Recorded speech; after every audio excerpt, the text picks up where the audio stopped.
I'm Elise Hugh. And I'm Josh Klein, and we're the hosts of Built for Change, a podcast from Accenture. On Built for Change, we're talking to business leaders from every corner of the world that are harnessing change to reinvent the future of their business. We're discussing ideas like the importance of ethical AI or how productivity soars when companies truly listen to what their employees value.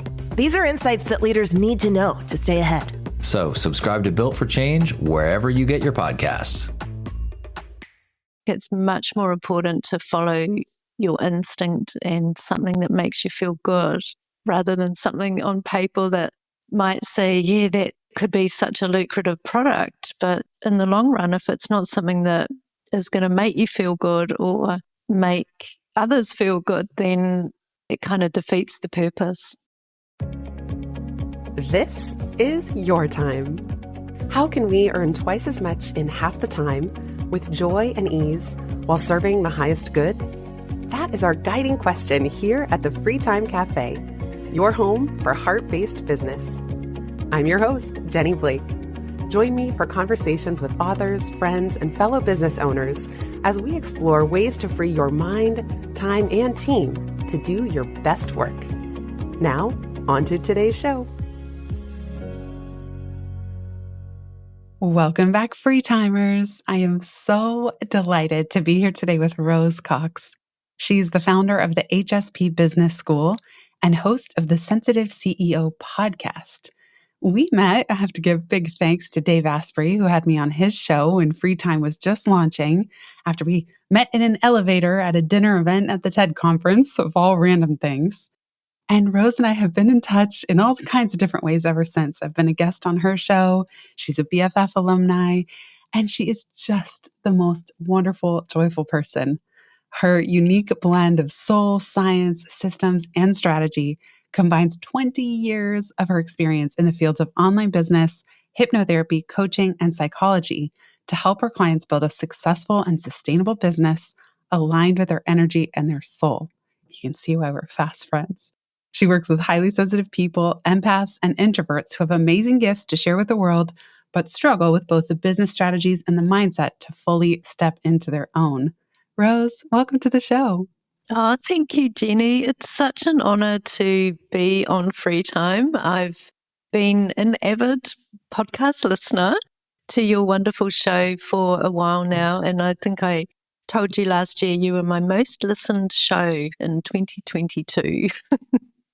I am so honored. And I never even saw those Spotify stats. So just knowing that that was true for you and there was a little card you got, I mean, that's the honor of a lifetime. And we decided to do this conversation as a kind of crossover coffee talk catch up because you shared some big news with me before we hit record about your business and your projects. But before we get there, I just wanted to ask you if you could share with Free Time listeners, how do you define a sensitive CEO? I guess my definition of a sensitive CEO is to run our business in a way that aligns with our sensitivity. And when I say sensitivity, I'm not using a term that defines us as being weak in any way. I think it's just honoring the HSP trait that I know many of us have and doing business in our way and making it work for us, having the right boundaries in place and really honoring our sensitivity in an aligned way. You mentioned boundaries. What do you think that sensitive CEOs with struggle the most? And of course, as I'm asking you that, I'm thinking, let me count the ways. One of the biggest things is people pleasing and setting healthy boundaries, because as people pleasers, obviously we like to make everybody happy, but in the long run, we're not making ourselves happy and obviously other people. So by setting the healthy boundaries, we're really protecting our own emotional well-being and also understanding the limits to balance the sensitivity with self-care so that we don't become drained in our businesses. On the subject of being a sensitive CEO, I feel like one of the things that people don't talk very much about are the challenges of managing people, even if it's contractors, where as a sensitive person, I feel more overwhelmed by managing people or navigating their emotions or their motivation or any of it. And it's not just people pleasing in terms of clients. It's a real sense of it requiring an unnatural amount of energy for me to work with a large team. And that's probably why you and I connect, because I'm all about delightfully tiny teams out of necessity in a way, because I often feel too sensitive around the people aspects of the business. Have you seen that with any of your clients? Yes, definitely. When we're working with other people, we want to do the best by them, obviously. But personally, for me, I have a very small team. I only have a podcast editor currently. It's my only team member. And I'm always really mindful of, I hope that it's not too much for him to edit on this show. And I hope that I've made sense, or if I've had to cut something out. And I feel really guilty. I don't think I make a good manager at all. And I remember an episode on Free Time that you did, I think, can't remember who your guest was now, but it was wonderful, wonderful giving permission about managing a team or even having that small team and really honoring them as well. I can relate to what you said of feeling bad sometimes with, let's say, certain assignments, or I get really sensitive to the communication, like, oh, there's a punctuation mark shift. Are they mad at me? Did I do something wrong? Am I being overbearing? Am I a bad client if they're having me on as a client, even if they're part of my team? It's like, it's just this tiring narrative around it. So before we hit record, you were sharing some news with me that you've decided to pause your podcast. And I maybe wouldn't have made the connection if you hadn't said, in keeping with being a sensitive CEO, I'm going to pause this project for now. And I'm always fascinated by people who give themselves permission to stop doing something or to pause, even if you don't know when you're going to resume. And so I'd love if you could take us behind that decision and where you're at with it. It's something I've been thinking about for a while, and I only very recently decided, only last week. I've just been feeling really tired this year. There's been a lot going on, and I know I've been running my podcast now for, it will be a year actually. This coming week, it will be a year. And I've done around 50 episodes, so pretty much one episode a week. And I've been pretty vigilant about keeping that schedule. And I just feel I'm ready to have a bit of a break from it. As I said, I've got a podcast editor, so I'm not doing that side of it, but there's always the other bits to do. And then the energy of getting on a call, even, I find it draining sometimes. So I decided I'm going to pause it for a bit. I don't know for how long. It could be a year, it could be longer, it might only be a couple of months. Because something I do love about the podcast, which I know we talked about when I interviewed you on the Sensitive CEO show a while back, was it's such a wonderful way to meet people, and it's so nice to connect on podcasts and get to know our guests. So I know that I'm going to miss that side of it, but I'm excited about pausing, having the break, and I'm also pausing a little bit from other work. I think the decision, it seems funny saying this, but I'm going to be 60 next year, which sounds kind of weird because I don't feel 60 at all. Well, I'm still 58, but it's the end of next year. But I just feel it's time to slow down a little bit. I've always been very driven. I've always worked pretty hard, and I feel like chilling out a bit and going down to the beach a little bit more often than I do, and doing more yoga. And I'm actually just starting a yoga teacher training next month, which I'm very excited about. So there's a few personal projects coming up that I'm going to spend more time on. Well, happy early birthday, even if we're a year and plus out. It's funny, I have a lot of friends who are turning a big decade this year and maybe some next year, but multiple friends of mine. I'm turning 40, maybe even by the time this goes live in October. Another friend just turned 40. a handful are turning 50, a few are turning 60. And it's so interesting, just the checking in that we do with ourselves at these decade markers. Because on the one hand, it's somewhat arbitrary, a number or a birthday, but on the other, it's like a really interesting time to take stock of the previous cycle, the previous 10 years, and then look ahead to the next. Was it hard for you to make this decision about the podcast and slowing down with some other work? Did you have any anguish or uncertainty about it, or have you been pretty clear for a while? Definitely a lot of anguish and uncertainty. Yeah, I've been questioning, am I doing the right thing? Should I be pausing it now? It's just getting momentum now. I'm getting a lot more downloads, obviously, because it's been over a year or just coming up a year. And part of me feels guilty. Like, should I be doing this? Should I be stepping back now when I have put so much into it? So, yeah, it has been a hard decision, but I've been doing a lot of journaling on it, a lot of reflection on my walks, and it just feels right. It feels really right to be doing this right now and having this pause. And have you designed yet what you're going to be doing? Like once things pause, I had an interesting conversation, maybe you heard it, with DJ Dodona about sabbaticals and how Yes. sometimes those of us who are maybe recovering overachievers, we think we need to actually get a lot done during the sabbatical, or, I'm going to ramp these projects down, but I'm going to write a book. And then it's actually hard to let ourselves just go into a liminal state and do less. So I'm just curious how you're approaching this. Do you have any goals for this next phase, or are you going to let it see where it takes you?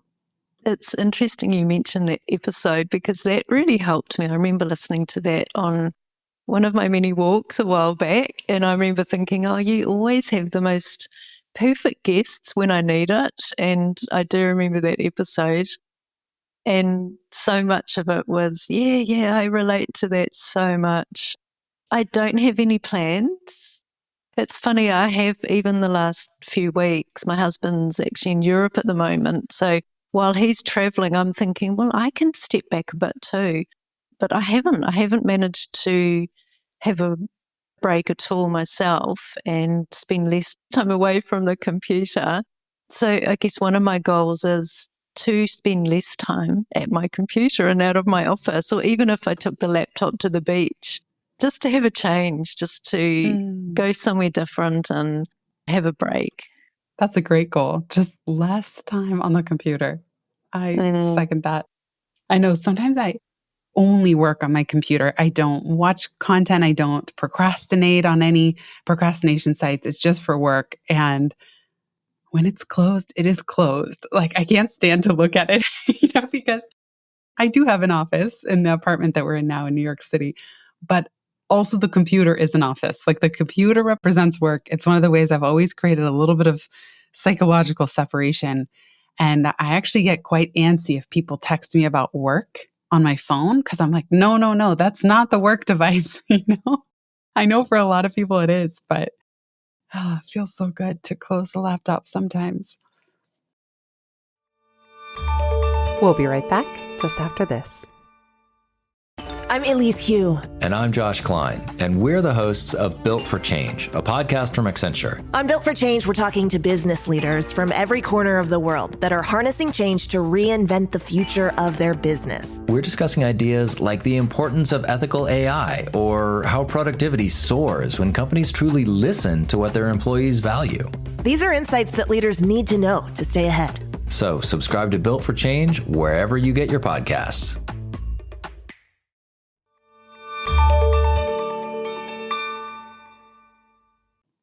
I'm curious, after a year of podcasting, what are the big themes you noticed? So you did an episode a week, you connected with all these people. What stood out to you, or what messages would you want to kind of excavate from all of that for fellow sensitive CEOs? The main messages from my guests would be doing business in a way that serves you as well as your clients, but setting those boundaries. I know we've talked about boundaries, but that seems to be such a big theme with a lot of people. And the other one would be working with fellow sensitives. I think a lot of the people I've interviewed their niche market seems to be working with other HSPs and introverts and empaths, and working together because we understand each other is such a nice way to run your business rather than working with people who don't necessarily have the same values or feel the same, think the same. I think it helps. And I know that a lot of my guests have businesses around the HSP trait. When did you launch the HSP and Sensitive CEO brands? I would imagine that's been a journey for you too, as I know it has been for me, of putting that out front. Like I call it heart-based business, but my private community used to be for side hustlers and solopreneurs and creatives. It was like for everybody, you know? And then at some point I got clear it's for heart-based business owners. And so much shifted when I did exactly what you're saying, but I never thought about it through this lens of putting out the beacon to work with fellow sensitives or fellow heart-based people. But it is such a game changer. It's like going into warm water after a cold plunge or something. I love that analogy. That feels so good. I totally agree. I know I used to work with anybody when I did my hypnosis and coaching, and even when I had my web development business. And sometimes it would great. I think sometimes working with people that didn't have the same, I guess, the same nervous system in some respects. It sounds funny, but there was something when I launched the HSP Business School and when I put it out on my website that I was only working with highly sensitives and introverts. It felt so good, as you say, and getting into warm water, it felt so right. And even at the time, I realized that most of my clients were actually HSPs, and I was able to share the trait with them because they didn't know about it. But once they did, it really helped them to understand themselves more and get more of an understanding on why they feel or think a certain way. That's so interesting that you were already attracting that, and it makes sense.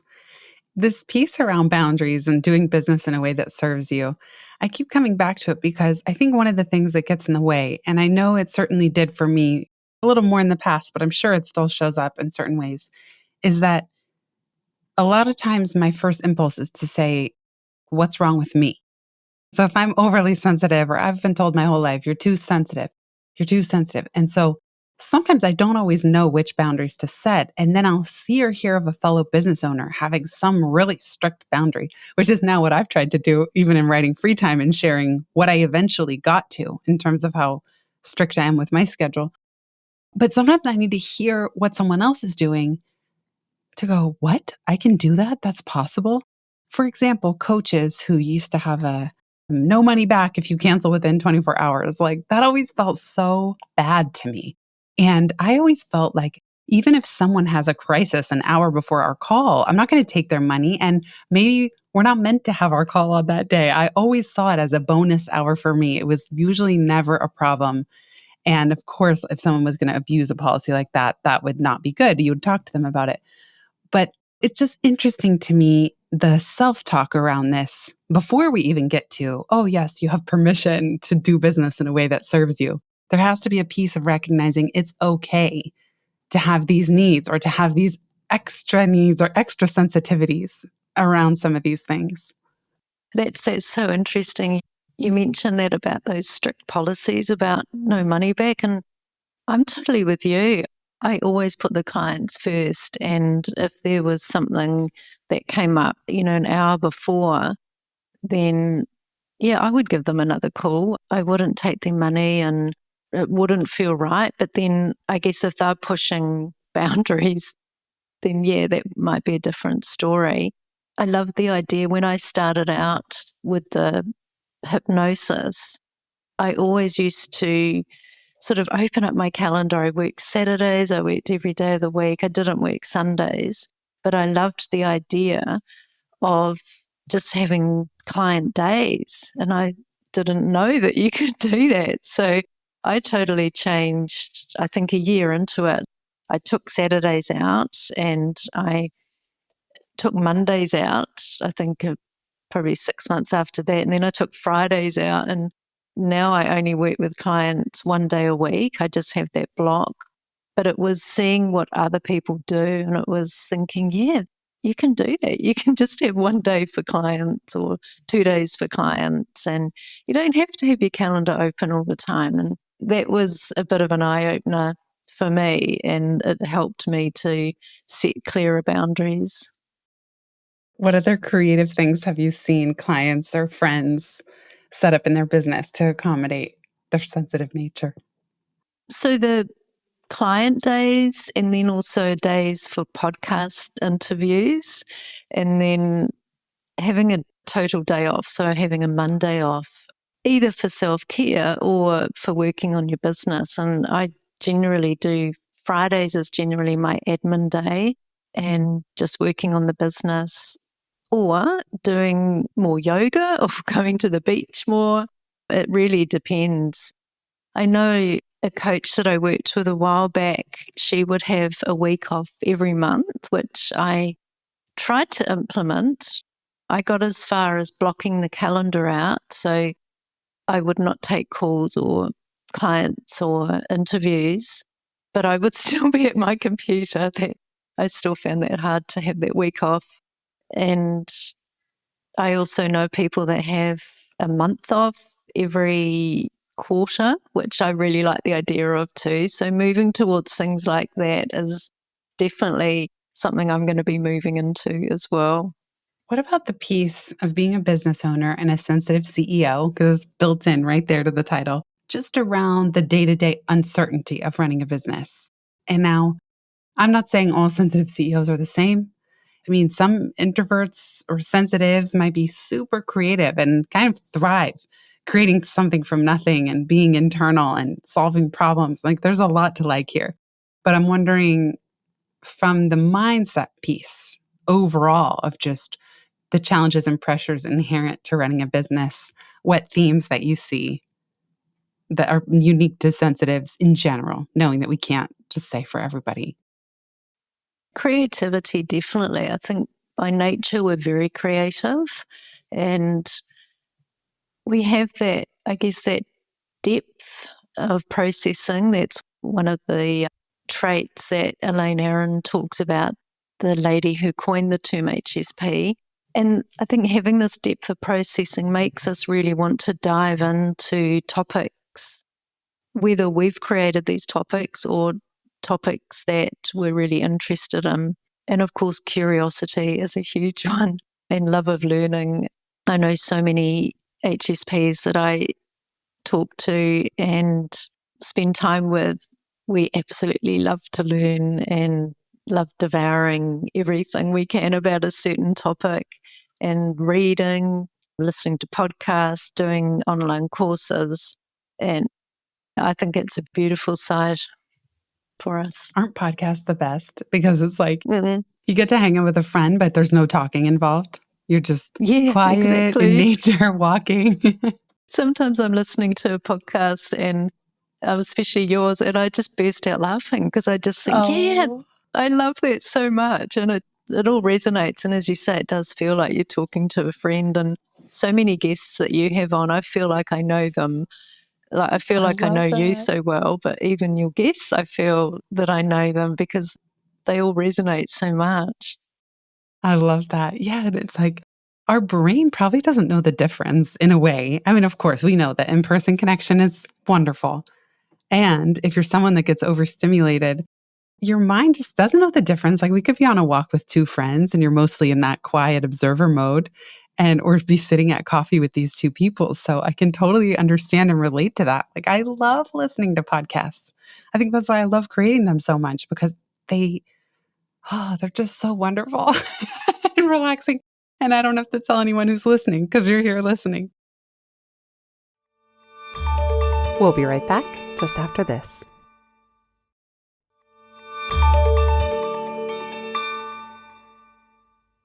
You recently did an episode, speaking of your podcast, on intuition. And I feel like this is a big gift that everybody has. But there is something about being empathic, highly sensitive, even introverted, that I just think intuition is a superpower that comes out especially strongly for these types. I would love to hear your take on this and how you've developed your intuition over the years. I love intuition. I used to think it was something magic, that it wasn't available to all of us. Me too, by the way. I Yeah. used to think only special people had that.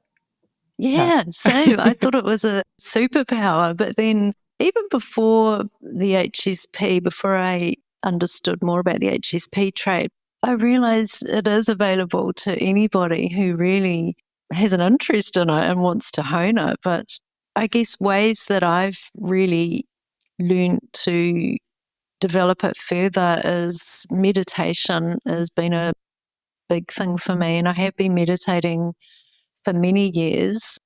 But recently, I've been following a guided meditation. I used to do TM, transcendental meditation, but I've been following guided meditations to speak with my higher self. And it's such a wonderful way to connect with your intuition and really understand what it is deep down that you want. And it can even help to answer questions. You know, if you're sort of having decisions, I even talk to my higher self about the podcast. Should I pause it or not? And getting those clues, getting those nudges from, some people call it universe, some people call it higher self.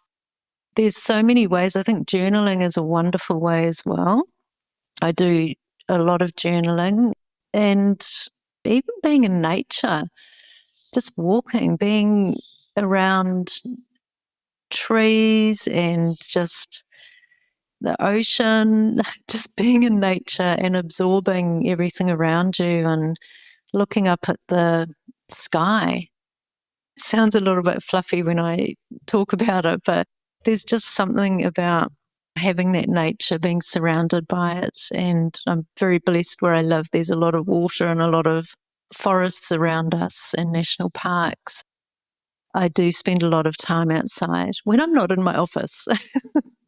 Yes, exactly. We'll be spending more time out there. You've heard me probably say it on the podcast. One of my gripes with the business arena is that they say, like, intuition is not a strategy and it's all about the data and the numbers. And of course, my response is intuition is data. It's just data of a different kind. What's your take on the role of intuition in running a business? I think intuition helps us with making decisions, like important decisions. And I think it's a huge part of running a business. You get a sense with your intuition, you get a sense with not just about people, but about if you're looking to develop a product or something in your business, you can get a real sense whether it's something that really lights you up or if it's just something that might look good on paper. That's the data. It's much more important to follow your instinct and something that makes you feel good rather than something on paper that might say, yeah, that could be such a lucrative product. But in the long run, if it's not something that is going to make you feel good or make others feel good, then it kind of defeats the purpose. I even read this great tip. I can't remember if it was in Tribe of Mentors or Tools of Titans, one of Tim Ferriss's big books. I love them both. And there's this guy who asks his team when he has this week full of meetings, or if someone's requesting a meeting, they include that person's photo. And so especially when somebody was requesting a meeting or he didn't know them, he would look at their photo and almost get a vibe check to see it intuitively if he wanted to meet with that person or not. I thought that was really interesting. Oh, I love that. Yeah, that's very interesting. I love both of those books as well. Okay, you know, because you listen to the show, that the last question I always ask is if you could give fellow business owners permission to do something differently or drop something altogether, what would it be? It's so funny. I was listening to the 2 episodes recently. It was 2 parts, wasn't it? So 20. So there were 40 permission slips. Is that right? Yes, the big bonanza episode. Yeah, for episode 200 and 202. Oh, I love them. Love them. And I was thinking, how am I going to come up with a different permission slip? They've all been done. But one that I would really love to share is to remove email and other social apps from your phone.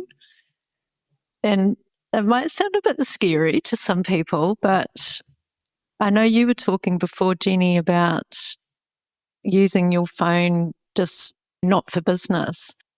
My belief is to not have email on your phone, to not have any social apps on your phone, and just check an email on the computer. And if that sounds a bit scary for some people, then you could always start off just removing apps on the weekends and give yourself permission to totally step away from your business on the weekends. And then you can build that up slowly, take it off at night. And it's easy to put apps on and off your phone if you feel you need it during the day. So that's my permission slip. That's a good one. I know it's hard to come up with something new now that we've had over 200. You know what else you just reminded me? Now, at least on the iPhone, there's a setting that if you're in different modes, like focus mode, sleep mode, you can take the number off of the apps of how many notifications. So whether it's Slack, email, social, any app that has a little number that shows you how many unread things you have, which are so annoying. So you can just take them off either forever or during different modes on the phone. And I really appreciate that. Like I have a mode that I set up called vacation mode, and it's like all the numbers go away. It's a beautiful picture of this lake at Central Park with trees and the fall foliage.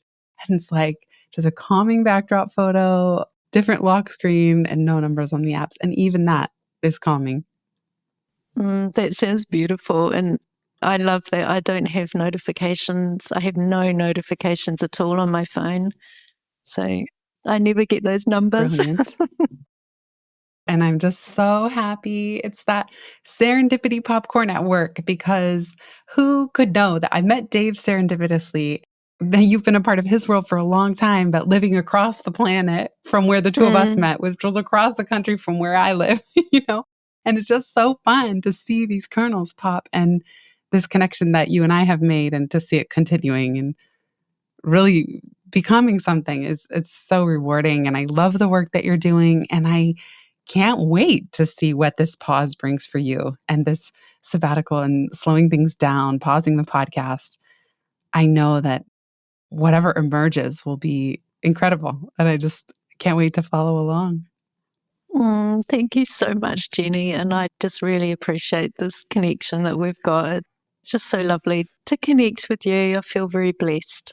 Me too. Well, thank you so much, Rose. Enjoy your time off the pod.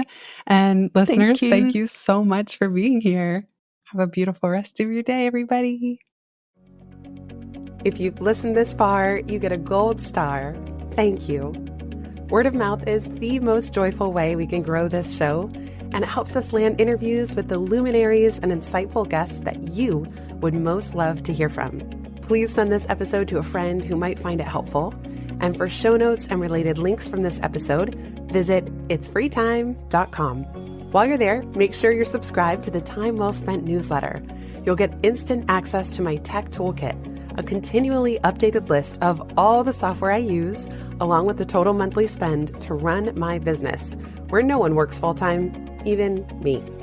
Visit itsfreetime.com/join. Remember, you are running the show. It's time for radical reimagining, and everything is up for grabs.